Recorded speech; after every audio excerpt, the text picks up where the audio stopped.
正解。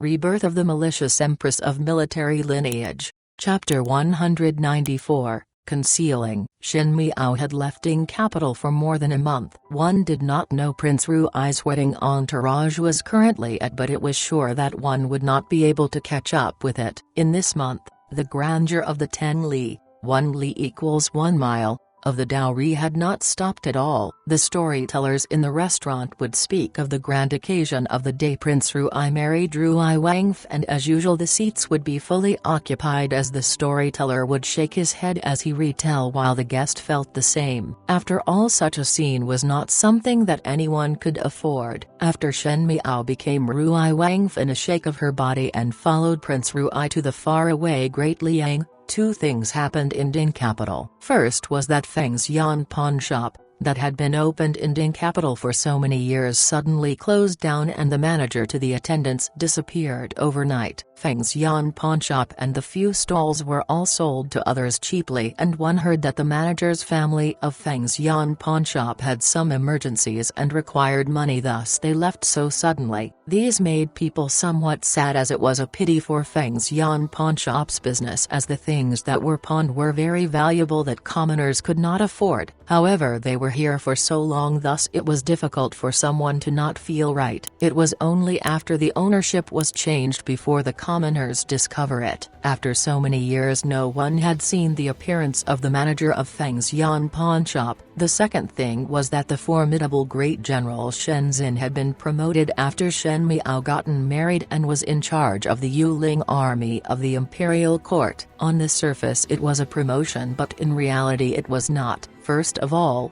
it was only the power to transfer order and no power to train or drill troops. It was only an empty shell of a position, even though it was more generous general title. But everyone knew that Shen Xin had been training the Shen family army all the time, and the Shen family army was his closest army. Thus when it was changed to Yuling army, which were the emperor's people, one feared that Shen Xin could really move them. So those who had eyes and brains knew that Emperor Wenhua was guarding against Shen Xin. Shen Miao had married to Great Liang, and Shen Xin was one who doted on his daughter. With the current Great Liang and Ming Qi's delicate situation, if Shen Xin sided his daughter and secretly sought refuge with Great Liang and did something bad to Ming Qi, it would not be good. Although Shen Xin had been Ming Qi's great general for so many years and his loyalty could be seen from heavens and earth, it was a pity that since history, monarchs were full of suspicions and he was an official, one could only blame him for being unlucky. The people in court could see it clearly, but the commoners were crying out against the injustice for Shen Xin, as the imperial family was truly too unfeeling. It was clearly a marriage bestowed by Emperor Wenhua, but now because of this matter, place the blame on Shen Xin. It was truly frustrating. Emperor Wenhua would not care about these things. Currently he was putting all effort to please the Qin Emperor, as he did not know why, but Great Liang always made him feel unease, as if it was an existing danger. At least with the alliance of Qin country, he would not be restless every day. The residence of Prince Ding was not very happy recently. Fu Ziyu had a sullen expression as he said, "It had been a month and there is still no information on Pei Lang's whereabouts. Could it be that he flew to the skies? If one is alive, one have to see the person, and if one is dead, one have to see the corpse. If he is not found, all of you do not need to return." The spies that were below complied, and Fu Ziyu waved his hand in annoyance. "Get out." The few people withdrew out. He sat back down and pressed his forehead with a somewhat unhappy expression. The people who rescued Pei Lang had burned down his underground prison, and previously he did not think of it before, but these days, it was not convenient for Fu Ziyu to do anything. Many of the people in the underground prison had other purposes for him, but that fire had burned all of it cleanly. One could only imagine the annoyance in Fu Ziyu's heart. What was most frustrating to him was that there was not a trace of clue to Pei Lang's whereabouts to this moment. Fu Ziyu had always thought that his ears were smart and eyes were clear in Ding capital, but if one was unable to find the whereabouts of a person, it could only show that the other party's means were more brilliant than his own. With such an opponent, it was not something to be happy about. Fu Ziyu had always suspected that the person behind Pei Lang was the Shen family, but after investigating, All the Shen family's doubts were ruled out. But if it was not the Shen family, then who would it be? Your Highness, there are no sightings of Pei Lang in the Ding capital at all. Could it be that Pei Lang had already left the city? The advisor said to Fu Ziyu as a reminder. Not possible. Fu Ziyu said, there are my people in the city gates guarding, and these days there were portraits of people who left the city, so it was just impossible for Pei Lang to get through safely. When the advisor heard it, he frowned and did not know what else to say. However, some people do not need portraits. Fu Ziyu suddenly said, when Prince Ruai married a consort and left the city, the guards and soldiers of the residence of Prince Ruai left the city. There was no one that stopped them. The advisor's eyes brightened. Could it be that Pei Lang had mingled into Prince Ruai's entourage and had gotten out together with them? Fu Ziyu laughed coldly. The residence of Prince Ruai is so arrogant, so how would one be able to mingle into it? Moreover, Pei Lang do not have any relation with Prince Ruai, so on what basis? He suddenly stopped his words. Relation. At this moment, Fu Ziyu suddenly thought about a matter. All this time he had regarded Pei Lang as the Shen family's people, and the one who made the decision in the Shen family was Shenzhen, but he had neglected one point. Actually looking from many matters, be it intentionally or unintentionally hindering his great cause, they all were related to Shen Miao. If the Shen family and Shen Miao were viewed separately, then Pei Lang was not loyal to the Shen family but to Shen Miao, then everything would make sense. Pei Lang was Shen Miao's people and Shen Miao was now Ruai Wangf, and those little previous unclear relations with Prince Ruai. Prince Ruai would help to save Pei Lang. Based on the consideration of Shen Miao, then Pei Lang would have relations with Prince Ruai. Fu Ziyu stood up abruptly, and the more he thought about it, the more he felt that there was this possibility, in the entire Ding capital, to have the ability to set fire to the residence of Prince Ding's underground prison and could still escape successfully and not leave any clue. There was only this mysterious Prince Ruai that could do so. Damn it.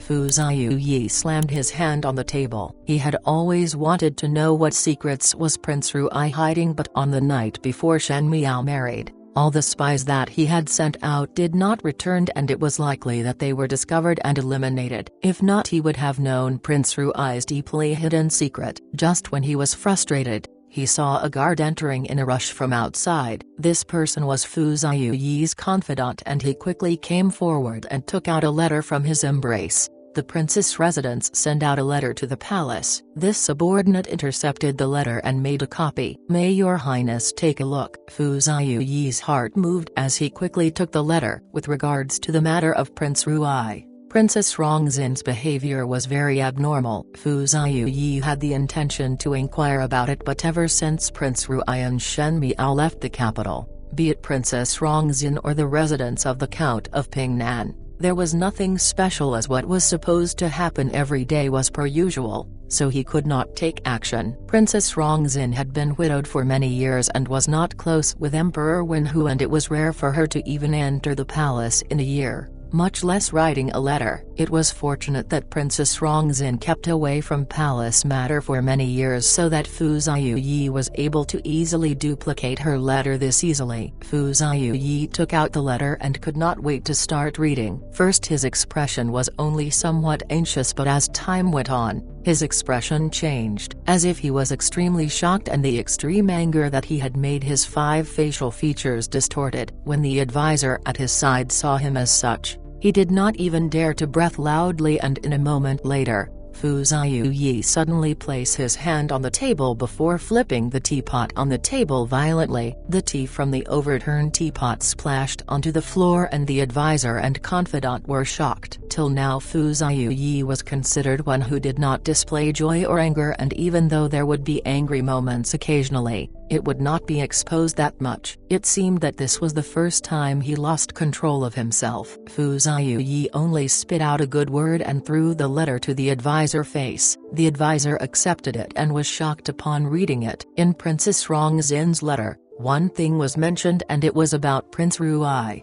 Everyone knew that because Princess Rongzin had a very good relationship with Princess Yuqing, that she took great care of Zi Jingxing that Princess Yuqing gave birth to. For Zi Jingxing, She did not even hesitate to fall out with the residents of the Marquis of Linen. 2 years ago, when Xi Jingxing died in the battlefield, Princess Rongzin was very upset about it. Naturally, Princess Rongzin understood Xi Jingxing, and in the letter, Princess Rongxing mentioned a sensational matter. Princess Rongxing felt that Prince Ruai of Great Liang and Xi Jingxing were very similar. This was unfounded. To suddenly mention that Prince Ruai of Great Liang was similar to someone who was head for more than 2 years, the first reaction would be that it was simply ridiculous. However, Fu Ziyu had already monitored the princess residence for such a long time and had discovered early on that Princess Rongzin was being abnormal. Thus Fu Ziyu could almost certainly confirm that what Princess Rongzin spoke of was the truth. There was no need to doubt that Prince Ruai of Great Liang's true identity was Xi Jingxing. The advisor's hand almost was unable to hold onto this letter. What did Xi Jingxing being Prince Ruai represent? It represented that Xi Jingxing had played the entire Mingqi in the palms of his hands. If when Xi Jingxing was the heir of the residence of the Marquis of Linen,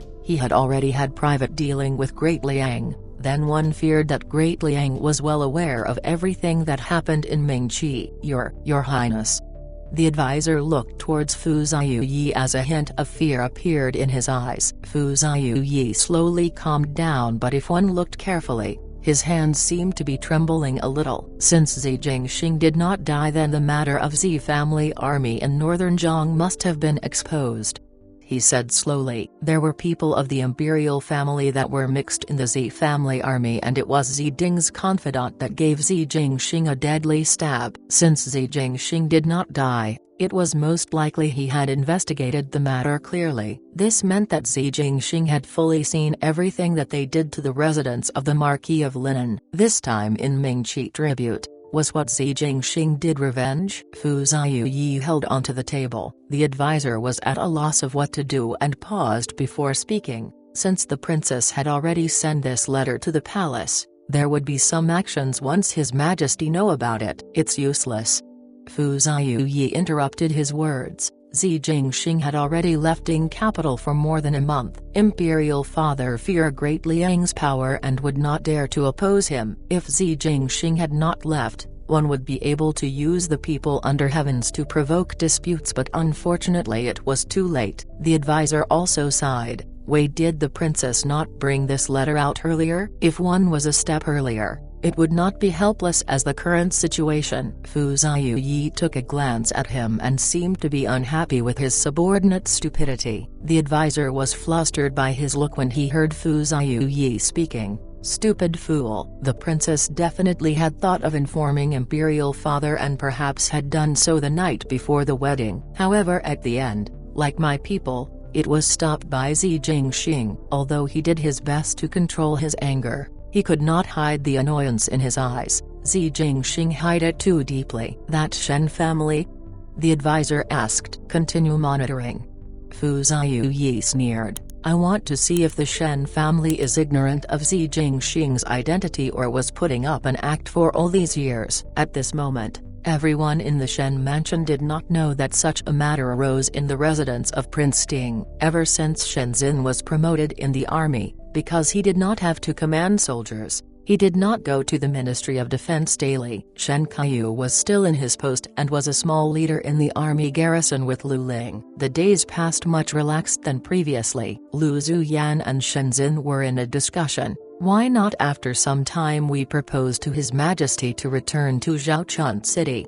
Lu Zuyan signed. At least in Zhaochun City, one's time would not be as ruined as currently. Shenzhen shook his head. The emperor retained us in Ding capital in order to guard against the Shen family's movements, thus it would not be possible for us to return to Zhaochun City. By remaining in Ding capital, we will become a pawn to restrain Zhao Zhao, and it would be idea for the future. Lu Zuyan felt vaguely that Shenzhen's words were somewhat strange, seemingly suggesting something. Just as she was about to ask, she heard Shenzhen sighed, speaking again. There is no news of Tanner. If one were to return, I dare not meet father-in-law and older Jiayu. That is also true.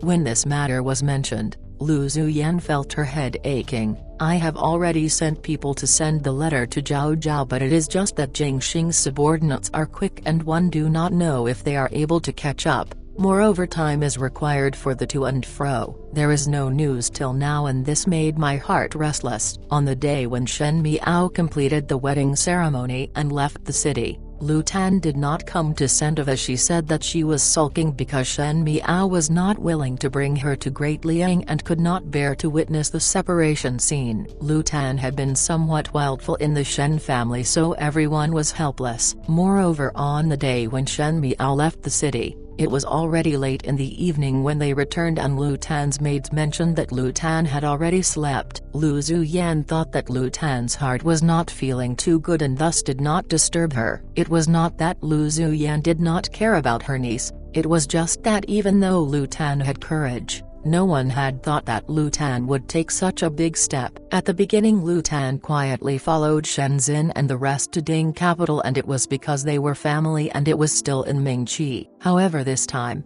from Mingqi to Great Liang, it was completely a foreign country. The people accompanying were all Prince Rui's people, and since Lu Tan did not know any of them, most likely she would not dare. Who knew that this young lady of Lu family had a temperamental personality and dared to travel thousands of li, 1 li equals 1 mile, by herself? It was until the second day when Lu Tan was unwilling to step out a single step with an excuse of not feeling well did Lu Zuyan finally realized something was wrong. When she went to look for her, she only saw Lu Tan's maid kneeling down in trepidation with a letter, begging for mercy. Fine. Lu Tan straightforwardly left a letter indicating that she would be following youngest Biao sister and headed to Great Liang, where the food and clothes were fine and the marketplace was so crowded that people rubbed shoulders with another. Lu Zuyan jumped in shocked and quickly instructed people to chase, but Shen Miao had already left 1 day ago and Prince Rui's group were not ordinary at all. Their speed was extremely fast that one did not know when one would be able to catch up. With no news for a month, Shenzhen and Lu Zuyan were still worried about the matter. One can only hope that the latter is in Jingxing's hands so that Jingxing can send some reliable people to send Danor back. Lu Zuyan said. It was the evening again and the entourage of horse carriages would have to rest at this timing. Shen Miao naturally would be arranged to a house along the way to rest, but Lu Tan was miserable. She mingled in the coarse mail team horse carriages of the residents of Prince Rui. Since young she had lived with the Lu family and did not have any delicate or arrogant temperament of a young female, so when she disguised herself as a male, it was realistic and no one discovered her identity for a period of time. However, she would be suffering every night. The horse carriage team of course males were not like Shen Miao, a Wang F, who had their own room, and 10 over big males slept in a room together. A few people slept on the bed, a few on the floor, and a few people would join up tables to sleep. Lu Tan was not squeamish about such things, be it bed, table or floor. She could bear all of it. The only thing she was unable to tolerate was to sleep with over 10 unfamiliar big males. The snoring and sleep-talking of them, all kind of odors, and at times some male would put their leg on her, was harder to endure than killing her. If Lulian and Madame Ma knew about it, one feared that they would break her legs. What made Lu Tan felt most fearful was showering. No matter how rough she was normally, she was unable to be like these men and not bathe for 10 over days, or could not tolerate each time when they saw a lake, all the men would jump into it together to bath. Previously there were a couple of times that others almost push her in, scaring Lu Tan so much that she almost screamed, but in a flash of inspiration, she said that she had very ugly scars on her body and was unwilling to let others see it. Even though those coarse males find that she was overthinking matters, they no longer forced her anymore. Today there was a hot springs at the back of this farmhouse and the water in the hot springs looked very clear. During the evening, the horse males had already went in, but she did not. At this moment the moon was up and there was no one watching, thus Lu Tan brought her clothes and sneaked out. She groped about in the dark and walked to the side of the lake and looked around. It was already late at night and everyone was fast asleep, that even those who wake up in the middle of the night to go to the toilet would not come this far away. Lu Tan felt assured and took off her clothes and went into the water with her tutu. aka olden times undergarment. The hot springs was very warm and comfortable, and Lu Tan had not bathed this fortunately for a long time. She would always sneak out at night when there was no one to heat up water to shower. It was very troublesome, thus she felt very fortunate at this moment. Looking at the moon in the skies, she had thought that since it had been more than a month, it seemed that Lu Zuyan's side did not catch up, so one feared that it was not possible to catch up. Even if they really caught up, it was not possible to go back, and since it was so, should she clarify it with Shen Miao? Youngest Biao's sister has a sharp mouth like a knife but been curd like heart, so she would not do much to her. As such, she would be able to sleep in Shen Miao's room and do not need to bath behind people's back with great difficulty. Just as she was thinking, she suddenly heard footsteps that were getting nearer to her. Lu Tan jumped in shock as she feared that someone was approaching. She somewhat did not know what to do but dare not remain motionless. Hearing that the footsteps were very near,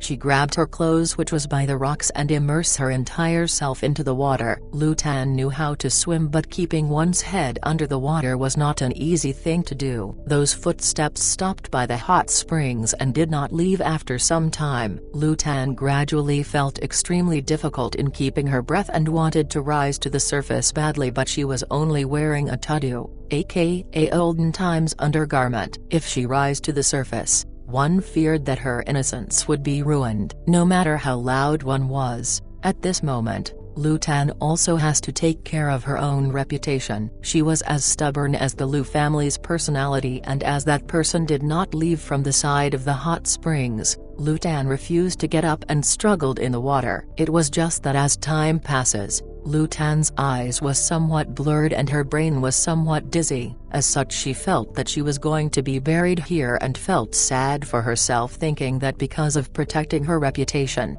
she had to sacrifice herself here. It was a pity that she did not go to Great Liang before. Hearing someone vaguely speaking, "Swimming skills are not bad. Are you intending to suffocate yourself to death?" Lu Tan's heart moved and she could no longer hold that breath and violently rose up to the surface. However, she was still rational and only revealed her head from the water, but her body was hidden in the hot springs. It was fortunate the steam from the hot springs would not let others see her body clearly, else Lu Tan would be embarrassed to death. "Oh?"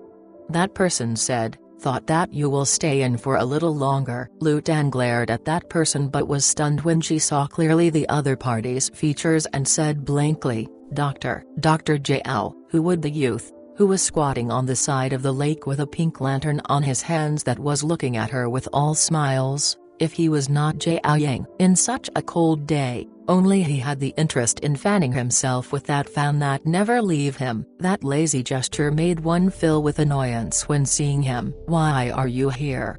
Lu Tan could not help but asked. Jiao Yang smiled but did not say anything. Lu Tan's heart was whispering to her. The other party was an imperial physician of Mingqi but currently appeared in this place that was so far from Ding capital. Could it be that a house visit be located in such a faraway place? She asked. "Dr. Jiao, you even accept a patient at such a faraway place? Is it that the salary that the courts are providing to you is that little that you would go to such lengths?"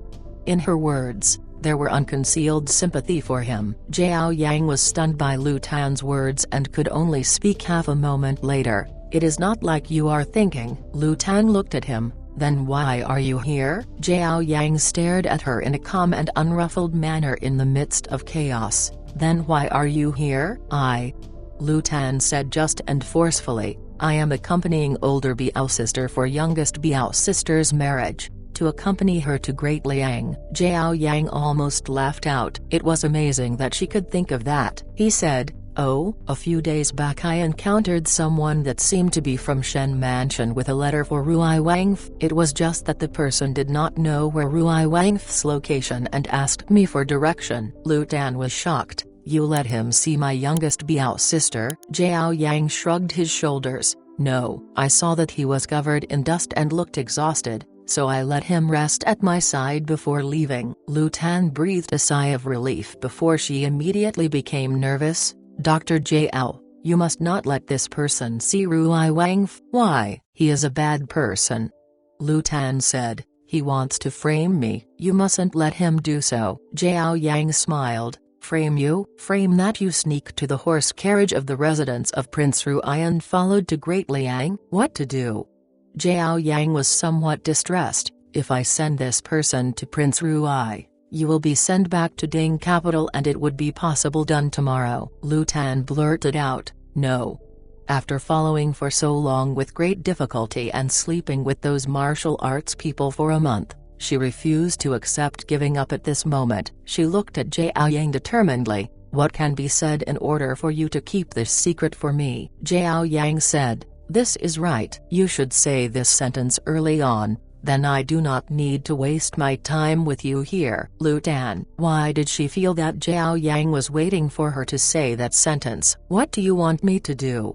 Lu Tan asked. Zhao Yang took a glance at her. "First come out." It was only then Lu Tan remembered that she only wearing a dutu while talking to Zhao Yang. Even though nothing could be seen, she still felt somewhat awkward and in an instant, her cheeks turned red. It was fortunate that it was dark and Zhao Yang could not detect it. She said, "My clothes are wet and I am unable to go out. Help me to find for clothes."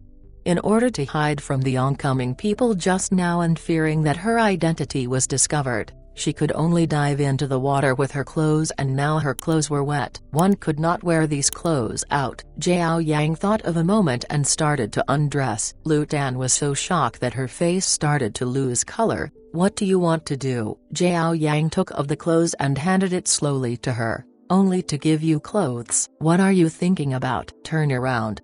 Lu Tan felt that Dr. Zhao was especially annoying today. Sparring with him was like her being played. Zhao Yang turned around and said, "There is nothing worth seeing." Lu Tan did not hear this sentence and came out from the water before hiding behind the rocks and quickly changed to Zhao Yang's clothes. Zhao Yang's clothes was somewhat big for her but at this moment she could not care less. After wearing it, Lu Tan only then said to Zhao Yang, "Now you can turn around." Zhao Yang only then turned around in all smiles. "Say then, what is your conditions?" Lu Tan asked. "How do you sleep in these few days?" Zhao Yang instead asked a question. "Sleep with the rest." Lu Tan answered in a manner of fact. "In the future sleep in my room." "For what reason?" Lu Tan was angry. "It is improper for male and female to have any physical contact." "You are a female?" Zhao Yang laughed. "You are correct, you are not a male." Lu Tan immediately retorted. Zhao Yang said softly, "That messenger is still in my room now. Sleep, sleep, sleep." Lu Tan quickly said, "I will go to sleep immediately." Zhao Yan waved his fan as he left and Lu Tan followed behind. Why did she find that the current Zhao Yang was a different person than the easy-to-bully Dr. Zhao? It seemed that one's true nature was revealed.